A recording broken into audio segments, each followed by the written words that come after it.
Penguin Random House Audio presents Your Fully Charged Life, a radically simple approach to having endless energy and filling every day with yay, by Meaghan B Murphy with Beth Janes O'Keefe. This is the author, Meaghan B Murphy. For Pop, my cardinal. From a tiny spark may burst a mighty flame. Dante Alighieri, The Divine Comedy, Paradiso. Introduction. Lightning bolts. Stepping onto a brand new path is difficult, but not more difficult than remaining in a situation which is not nurturing to the whole woman. Maya Angelou. Grumpy. That was my nickname as a kid. I earned it by being the type of sulky girl who always expected the worst. I remember thinking my mom would for sure be late picking me up, or that whatever game was starting would for sure be boring and I'd lose. In the 3rd grade, when my family started planning a trip to Disney World, I didn't want to go. Really, like, why would I? There would inevitably be long lines and it would be hot, and no thank you, let's just stay home. In the 5th grade, when my class wrote and performed a play called The Key to Understanding, I created a character in my own likeness, Neggy, the embodiment of negativity. At some point after that, my parents gave me a necklace with a gold charm of Grumpy, the dwarf from Snow White, standing in all his grouchy glory, arms crossed, mouth turned down. I wore it or a matching sourpuss until my late teens.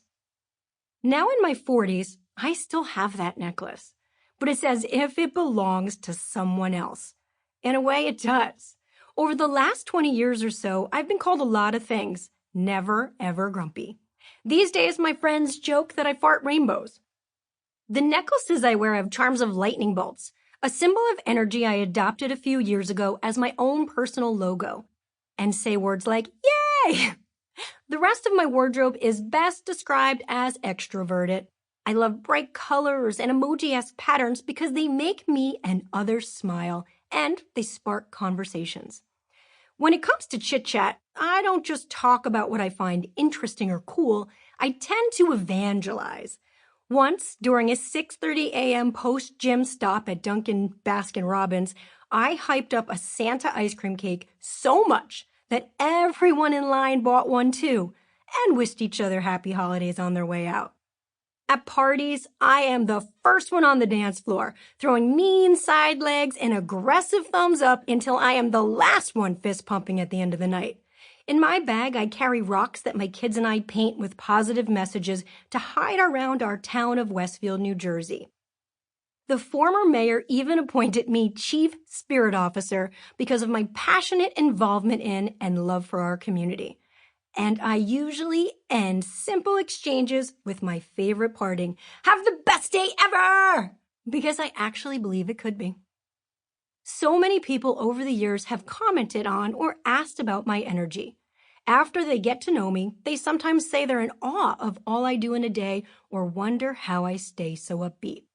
The comments still surprise me. I'm just living in a way that feels good and works for me.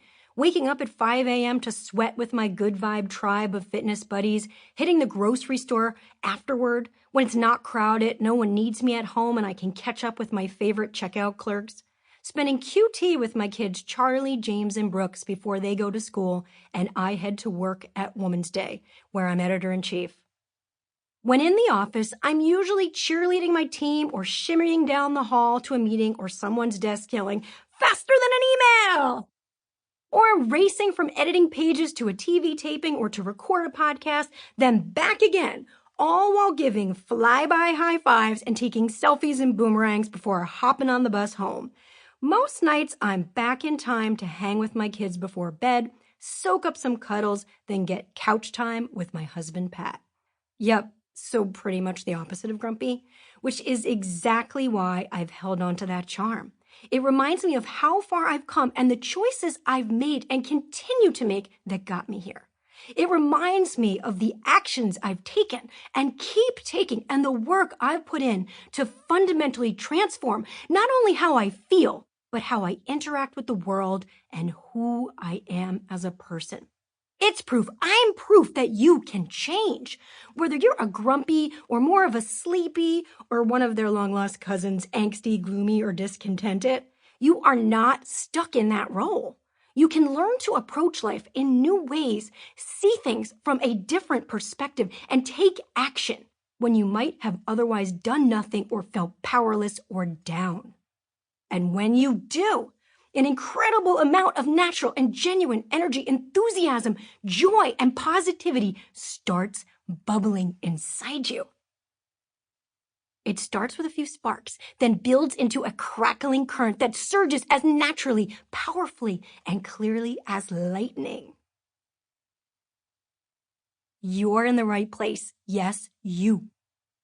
I don't believe most people need to undergo some crazy metamorphosis to feel those lightning bolts of energy or tap into their currents of lightness, hope, fun, happiness, and resilience.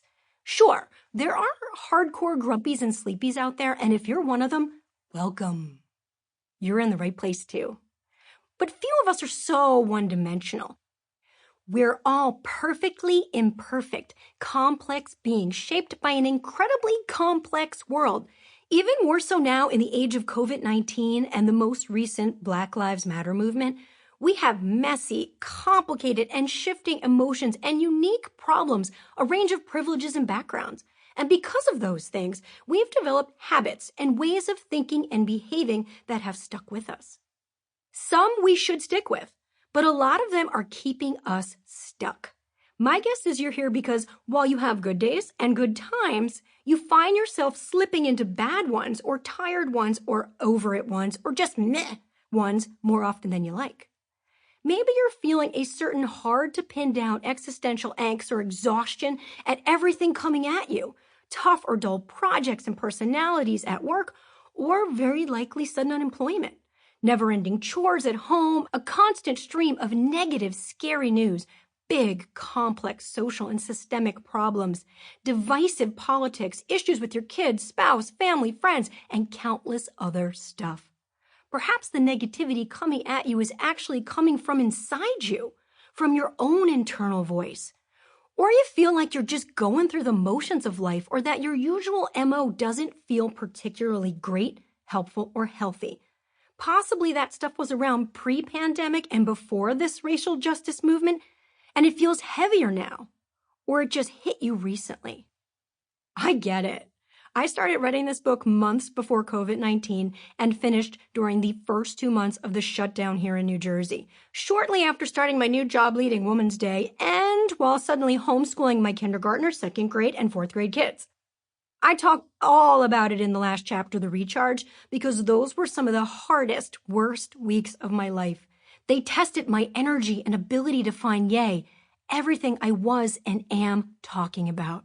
Then, days after I submitted my final draft, George Floyd was murdered and protests broke out all over the world. As millions of white people, me included, began to truly and finally wake up to the painful realities around not only police brutality, but systemic racism and our own biases, things once again felt overwhelming and heavy. By the time you hear this, I hope the virus is under control. I hope real strides are being made to fight for racial justice, and that white folks who committed to anti-racism back in June are still doing the work. I hope you're at least getting by or doing fine in spite of whatever is going on now.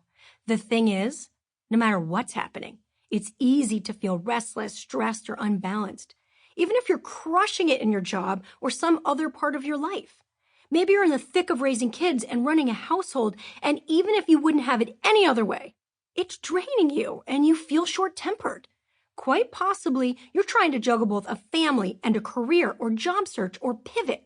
Whatever your circumstances, do you ever see or meet people who just seem to approach life differently?